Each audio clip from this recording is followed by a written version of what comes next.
तातडीची एक ब्रेकिंग बातमी पाहूयात नागपूरमधून। नागपुरात 2 अल्पसंख्याक शाळा परवाना विना सुरू असल्याचा धक्कादायक प्रकार हा समोर आलेला आहे। जिल्हा परिषद प्राथमिक शिक्षण विभागाच्या तपासामध्ये हा प्रकार उघडकीस आलाय। तर ताजबाज इथल्या गौसिया माध्यमिक शाळा आणि जुबेदा माध्यमिक शाळा या दोन्ही शाळा अवैधरित्या चालवल्या जात असल्याचं स्पष्ट झालेलं आहे। या शाळांमध्ये शेकडो विद्यार्थ्यांना प्रवेश देऊन त्यांना बोगस टीसी आणि मार्कशीट देण्यात आल्याचं देखील समोर आलंय।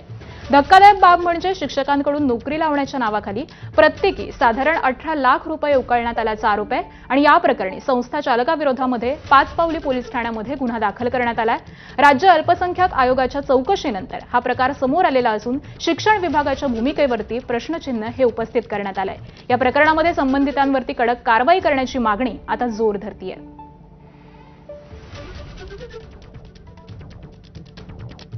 नागपूरमध्ये 2 अल्पसंख्याक शाळा या अवैध पद्धतीने चालवत असल्याची माहिती पुढे आली। त्या संदर्भात शिक्षण विभागाने जी कारवाई केली त्यापैकीची एक शाळा आपल्याला पाहायला मिळते ताजबाग परिसरामध्ये आहे। गोशिया स्कूल अल्पसंख्याक छप्परबंद मुस्लिम शिक्षण संस्था पारडा भंडारा या संस्थेच्या माध्यमातून ही शाळा इथे चालवली जात होती। खरं तर या शाळेचं कुठंही शासन दरबारी कुठेची नोंद नाही, मात्र अवैध पद्धतीने पूर्णतः ही शाळा चालवली जात होती। सध्या या संपूर्ण शाळेला टाळं ठोकण्यात आलेलं आहे। सिक्युरिटी गार्ड म्हणून इथे एक व्यक्ती भाड्याने राहतात असं त्यांनी सांगितलेलं आहे। काही स्थानिक नागरिकांमध्ये त्यांना विचारो की त्यांनी या शाळेला किती वर्ष बघितलं, कितने साल तक चली है स्कूल? 1 साल चली होंगी। 1 साल मिनिमम जो साल चालू हुई बस वही साल चली है, अभी तो बनी चाहिए। बने कितने दिन से बंद है?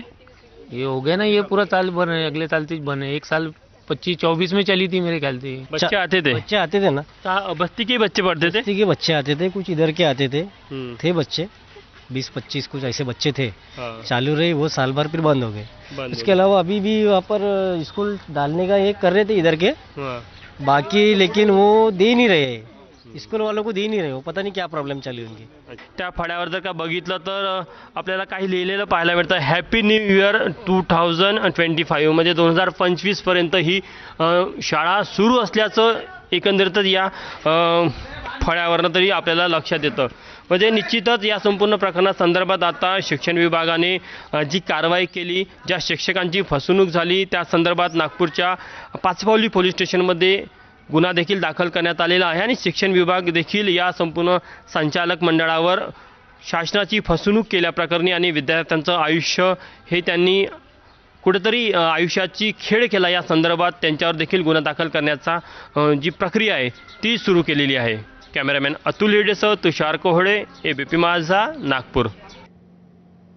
आणि खरं तर या शाळा सुरू असताना शिक्षण विभागाला याची कल्पनाही नव्हती। राज्य अल्पसंख्याक आयोगाकडे एका शिक्षकानं तक्रार केल्यानंतर आयोगानं चौकशी केली, तेव्हा या शाळा अवैधरित्या सुरू असल्याचं पुढे आलं। या प्रकाराला शिक्षण विभाग देखील तितकाच जबाबदार असल्याचं, त्यांच्यावरती देखील कारवाई व्हायला पाहिजे असं मत हे राज्य अल्पसंख्याक आयोगाचे अध्यक्ष प्यारे खान यांनी व्यक्त केलं आहे। राज्य अल्पसंख्याक आयोगाचे अध्यक्ष प्यारे खान आहे। नेमकं हे प्रकरण काय आणि किती शाळा आहे ज्या अशा प्रकारे बोगस चालवल्या जातात, तिथे किती विद्यार्थी आहे? ये देखिए, इस स्कूल में 40 टीचरों से पैसा लिया गया और सबसे 18-20 लाख रुपए के आसपास लिया गया नौकरी लगाने के नाम पर, और उनको ये बताया गया कि सरकार की, महाराष्ट्र सरकार की अनुदानित शाला है।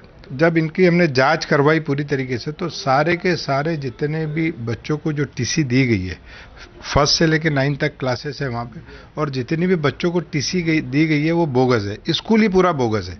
तो हमने शिक्षण अधिकारी को इसकी जांच करने के लिए बोला। जब शिक्षण अधिकारी ने भी जांच की है, यहाँ के डिप्टी डायरेक्टर डीडी ने जांच की, तो पाया कि वो स्कूल पूरी की पूरी बोगस थी। किती वर्षापासून शाळा सुरू होती आणि किती विद्यार्थी कोणत्या इयत्तेपर्यंत ते शिकत होते? ये 1st से 9 तक सीख रहे थे, और मेरे पास अभी तो कंप्लेंट, अभी हम लोग जांच करें कि कितने सालों से ऐसा चल रहा और कितने बोगस बच्चों को बोगस टीसी दी गई, बच्चों को यानी बोगस टीसी दी गई।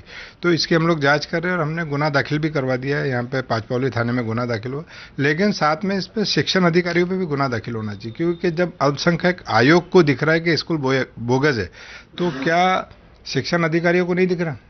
उनका भी काम है देखना, और उन पे भी मैं सोच रहा हूँ कि कार्रवाई करनी चाहिए। तिथले जे 170 विद्यार्थी आहेत त्यांच्या भविष्याचं काय, हा एक प्रश्न आहे. नहीं, ये तो हम अभी शिक्षण अधिकारियों से पूछेंगे कि भाई जो 400 बच्चे हैं, 177 तो हमको शिक्षण अधिकारियों ने दिखाया है, हमारी टीम ने तो जब चेक किया तो 400 बच्चे हैं।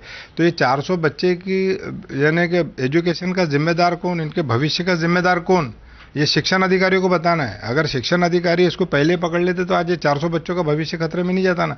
ज्या शिक्षकांची देखील यामध्ये फसवणूक झाली त्या संदर्भात काही कारवाई झाली का? हाँ, शिक्षकों के इसमें तो गुना दाखिल हुआ है ना। शिक्षकों को भी मेरे ख्याल से 40 शिक्षकों से तकरीबन 6 से 7-8 करोड़ रुपए इन लोगों ने लिया है, और उसी के कारण ये सब सारा मामला सामने आया है। ये संस्था कौन सी है लेकिन? ये संस्था इसका छप्पर बंद करके संस्था है, उसके अंतर्गत ये 2 स्कूलें चलती है, भंडारा की संस्था है ये।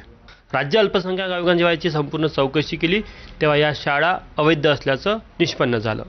कॅमेरामॅन अतुल हेडेसह तुषार कोहळे, एबीपी माझा, नागपूर. आणि यानंतर एक छोटासा ब्रेक घेऊन लगेच परततोय. पाहत रहा.